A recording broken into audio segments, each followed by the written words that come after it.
स्वधर्मम अपि च अवेक्षय न विकम्पितुम अर्हसि धर्म्यात् हि युद्धात् श्रेयो अन्यत् क्षत्रियस्य न विद्यते. Hello friends, this is the 31st shlok of the second chapter of Bhagavad Gita, and in today's video we will understand this shlok in detail. So let's first go over its meaning. So the shlok says Swadharmam api cha avekshaya, which means Swadharm only is worthy of observance, and na vikampitum arhasi, which means do not hesitate in performing it. Dharmya thi yuddhat shreyo, which means righteous war is the path to credit. Anyat kshatriyasya na vidyate, which means other for kshatriya does not exist. So, after explaining the difference between sharir and atma, now Shri Krishna has changed the topic and he is now explaining to Arjun the importance of dharma and how to perform your duties. So, Shri Krishna over here is bringing the idea of swadharma over here, and he is telling Arjun that swadharma only is the thing which is worthy of observance, and you should not hesitate in performing it. As a kshatriya, for you the credit only lies in the dharma yuddha or the righteous war.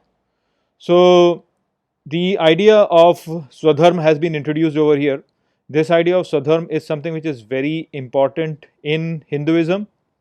So let's try to understand that a little bit, because only after understanding this will we be able to understand the teachings of Gita. So the idea of Atma and Jivatma has been explained previously, and as we understood over there, we have seen that Atma is the ocean while Jivatma is the wave, and the waves keeps on rising and falling and rising and falling in Atma, which determines different lives of the Jivatma, you can say.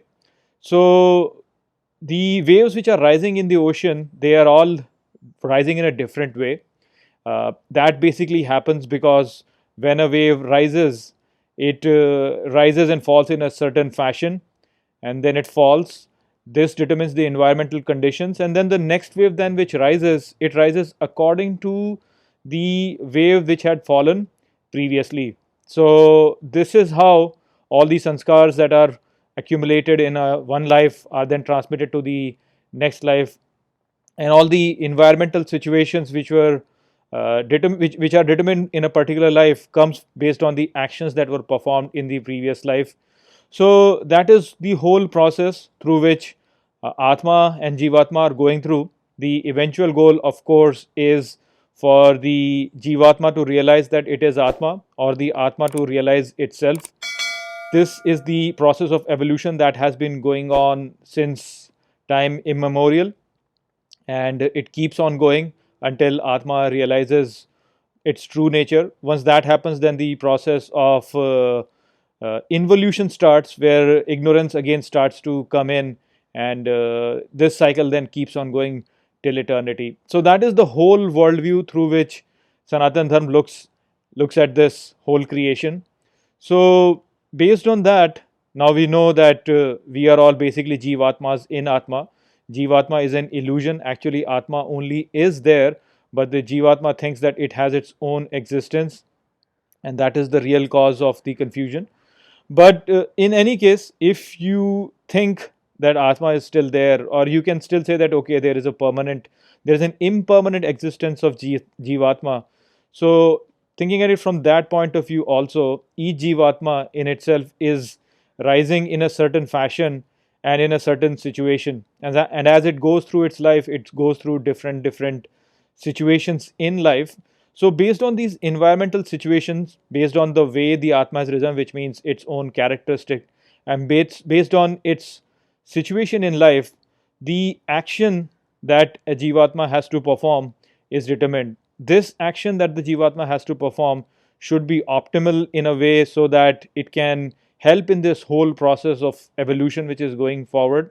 And so this determines your swadharma, basically. So when you have good knowledge, when you have the right knowledge of your situation, and when you have the right knowledge of looking at this whole universe and your place in this universe, then in order to increase the well-being in this whole creation and to help the Atma realize itself, cleanse itself and evolve, you have to perform certain actions, and those actions are determined based on your own situation. And therefore, telling every jivatma to perform in a certain way is not the right path forward, because that will just create confusion.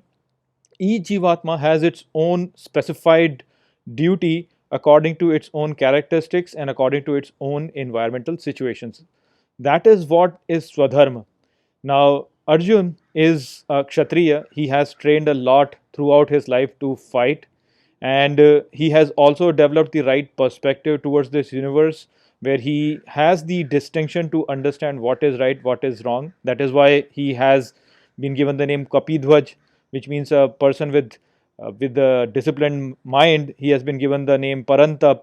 He has been given the name Gudakesh.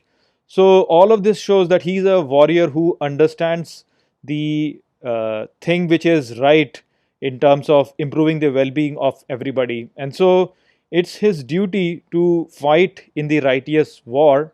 And if he does not perform that and gets deluded by his own situation, then that is what is going to lead him to discredit.